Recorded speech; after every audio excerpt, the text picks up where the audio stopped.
Teresa, what are you doing here? He asked. I mean, how did you find me? It's a small world, isn't it? After all I've been through because of you, this is how you repay me. Baby, don't say that. Are you really going to sell our home? Yes, baby. We've got money to buy a bigger one. I just bought this house. And when were you going to tell me? He was quiet. I thought as much, I said, fighting back the tears that were beginning to dim my eyes. You have the money you've always wanted and a new woman to start a life with in your new home. Kudos to you. My work here is done. With those words I walked away and ran into Raymond's open arms. I cried. Daniel ran after me but stopped when he saw me in the arms of the billionaire. That's my wife, you know, he said, but Raymond paid no attention to him. Take me away from here, I told Raymond, and he took me back to his suite. That night, I cried my heart out. He stayed with me in the room to console me. When I became calm, he got up to leave, but I pleaded with him to share the bed with me. He hesitated once, then accepted after I persuaded him. I tried to kiss him, but he turned me down politely and somehow cuddled me to sleep. When I woke up the next morning, he was no longer lying next to me. My breakup with Daniel seemed like a dream. I couldn't believe I wasted 3 years of my life with him as his wife and 5 years of dating. Raymond walked in just then. You're finally up, he said. I hope you feel better this morning. Yes, I replied. About last night. About that, he cut in. I'm sorry. You were vulnerable at that moment. I didn't want to take advantage of you. No, I'm the one who let my guards down and let my emotions control me. I don't understand. Are you in love with me? Yes, Raymond. Right from the moment I set my feet here. But then, I put my feelings in check because I was married.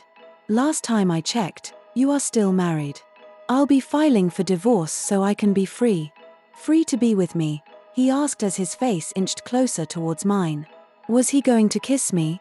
I trembled. I'll have my lawyer look into it, he said and walked away. That was close. Was he deliberately playing with my emotions? He came and asked me to get ready for the beach. He wanted to go surfing and asked me to tag along. I watched him surf on the beach while I sipped coconut juice. He was very cute in his beach surf wear. When he was done, we went for a walk before returning to the hotel. Sooner than I can imagine, 2 weeks elapsed and my contract ended. I became sad. I had nowhere to go and no money to my name, but Raymond said I could stay for as long as I wanted. He wanted to travel and pleaded with me to wait till he returned before leaving. He left his card behind for me to spend his money as I deemed necessary. Few days later, Daniel came to the suite. Are you really going to divorce me because of him? Why not? Didn't you get rid of me? Please, don't delay this divorce, I beg you. I came here because I care about you. Don't waste your time with him. He doesn't love you. Here, see. He showed me pictures of Raymond and his wife. He was married. He has probably gone back to go be with his wife. Not again. How could he do this to me? How? You might want to reconsider the divorce. You're obviously not his type. She is more than my type, Raymond said, walking into the room. How dare you lie to her? He asked Daniel and then looked at me. Teresa, I ran out of the suite and found myself at the beach for a serene atmosphere. He joined me moments later. I'm divorced, he said. She married me for my money and never stopped exploiting me.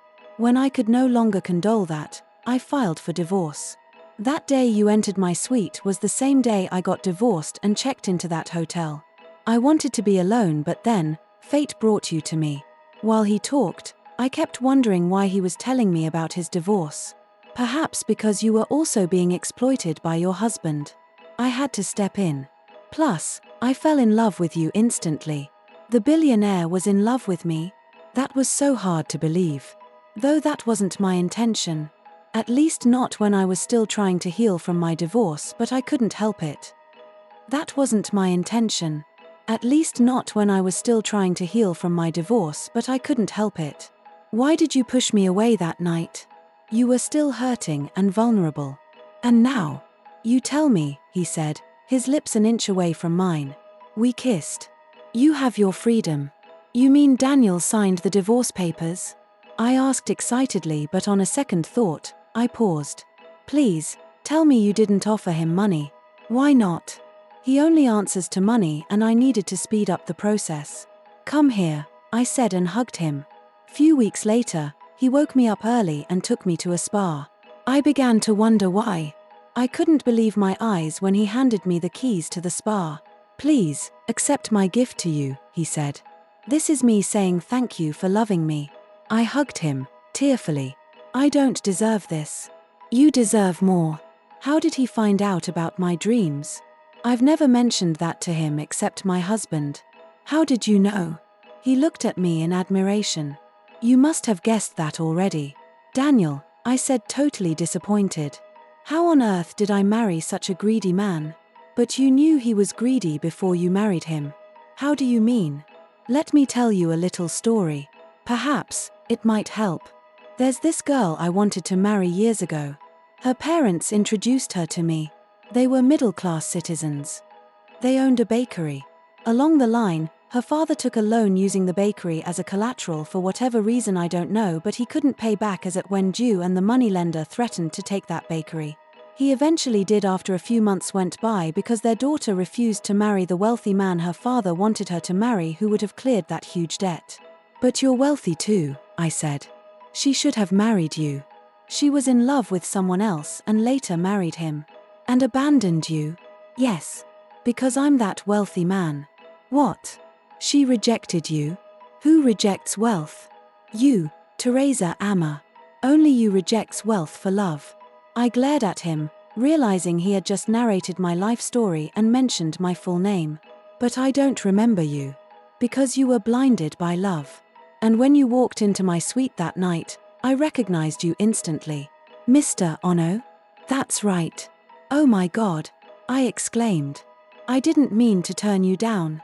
I just wasn't ready for an arranged marriage.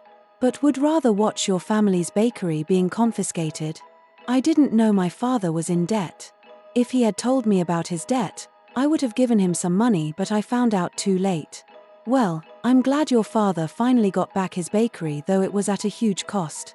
That was you too? He was silent. Come. There's something else I need to show you. We got into the car and drove off. We stopped at my home. It was no longer up for sale. Someone must have bought it already. He handed me the keys to my house. No one will ever take it away. Everything was happening so fast. I love you, I said. Thank you for being there for me.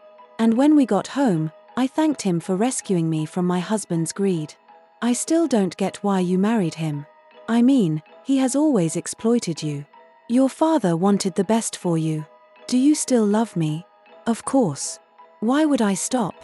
I'm calling the priest right away. Perhaps, walking down the aisle to me will convince you just how much I love you. He came closer to me and kissed me. Few years after our wedding, I spotted Daniel as I walked out of the spa towards my automobile. I stared at Daniel. It had been long I heard from him. He looked unkempt. He had lived extravagantly, lavishing his money on women and gambling. He lost everything he had and was back to square one. He begged me to give him the keys to my home so he could stay there till things turned around for him. Unbelievable. What gave him such effrontery to make demands? Raymond was waiting in the car. I just walked past Daniel to my husband. I had nothing to say to him. Did I mention that Raymond and I are expecting our second baby? Oops. My water just broke. To the hospital, Raymond told the chauffeur. I delivered my baby safely. Years later, staying next to my husband and our daughters, I felt complete and fulfilled. What more can I ask for?